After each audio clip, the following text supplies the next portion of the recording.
അസ്സലാമലൈക്കും. ഇന്നത്തെ സ്പെഷ്യല് ഒരു ചിക്കൻ കബ്സ ആയാലോ? ഭയങ്കര ടേസ്റ്റിയാണ് കേട്ടോ. ഭയങ്കര സിമ്പിളാ. കാണാനും ഭയങ്കര രസമാട്ടോ. ഒരു പാനിലേക്ക് കുറച്ച് ഗീയും ഓയിലും ഒഴിച്ചെടുത്ത് ഓൾ സ്പൈസസും ചെറിയ ജീരകം കുറച്ച് പച്ചമല്ലിയും കുരുമുളകും ഇട്ട് കൊടുക്കാവേ.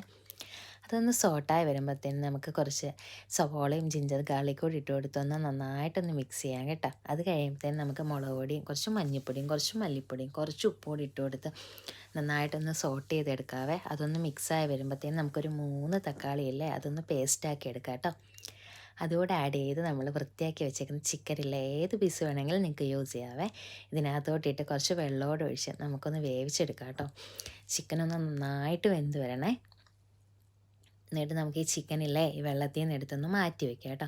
ഈ വെള്ളമാണ് നമ്മൾ റൈസിന് വേണ്ടിയിട്ട് യൂസ് ചെയ്യുന്നത്. അപ്പോൾ നമുക്ക് ഈ വെള്ളം ഒന്ന് അളന്നെടുക്കാവേ. 1 ഗ്ലാസ് അരിക്ക് 1.5 ഗ്ലാസ് വെള്ളം കേട്ടോ. എന്നിട്ട് എക്സ്ട്രാ വെള്ളം വേണമെങ്കിൽ ആഡ് ചെയ്ത് കൊടുക്കണേ. ഈ സമയത്ത് നമുക്ക് കുറച്ച് ഗീയും ലെമണും സ്ക്യൂസ് ചെയ്ത് കുറച്ച് ഉപ്പ് നോക്കിയിട്ട് കുറച്ച് ഉപ്പ് ആഡ് ചെയ്ത് നമ്മുടെ റൈസ് കൂടെ ആഡ് ചെയ്ത് കൊടുക്കാവേ. ഞാനാണെങ്കിൽ ബസ്മതി റൈസ് ആട്ടോ യൂസ് ചെയ്തേക്കുന്നത്. നിങ്ങൾക്ക് സെല്ല റൈസ് വേണമെങ്കിൽ യൂസ് ചെയ്യാവേ. എപ്പോഴും അറേബ്യൻ ഡിഷിനെ കുറച്ചുകൂടി വലിയ റൈസ് യൂസ് ചെയ്യുന്നതായിരിക്കും നല്ല ടേസ്റ്റും കുറച്ച് വിട്ട് വിട്ട് നിൽക്കുകയും ചെയ്യും കേട്ടോ. ആ സമയത്ത് നമുക്ക് മാറ്റി വെച്ചേക്കുന്ന ചിക്കനില്ല അതിനകത്ത് കുറച്ച് മുളക് പൊടിയും കുറച്ച് മഞ്ഞൾപ്പൊടിയും കുറച്ച് കുരുമുളക് പൊടിയും ഉപ്പൂടെ ചേർത്തൊന്ന് മസാല ആക്കി എടുത്തൊന്ന് ഫ്രൈ ചെയ്തെടുക്കാവേ. ഫ്രൈ ചെയ്തെടുത്തിട്ട് നല്ല ടേസ്റ്റ് ആയിരിക്കും കേട്ടോ.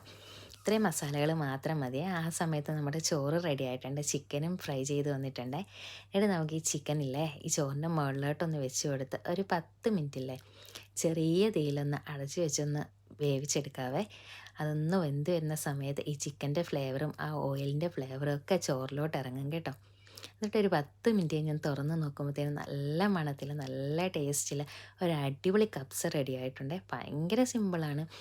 അപ്പോൾ എങ്ങനെ എല്ലാവരും ഒന്ന് ട്രൈ ചെയ്ത് നോക്കണേ. നമുക്ക് ഒന്ന് ബിരിയാണിയൊക്കെ മാറ്റി പിടിച്ച് നോക്കാൻ പറ്റിയ ഒരു ഐറ്റം കേട്ടോ. പെരുന്നാളിനും അല്ലെങ്കിൽ നോമ്പ് തുറന്നിട്ടും അല്ലാതെയോ എപ്പോൾ വേണമെങ്കിലും നമുക്ക് യൂസ് ചെയ്യാൻ പറ്റും. എപ്പോൾ വേണമെങ്കിലും ഉണ്ടാക്കാൻ പറ്റും. അപ്പോൾ എങ്ങനെ ട്രൈ ചെയ്യുമല്ലേ?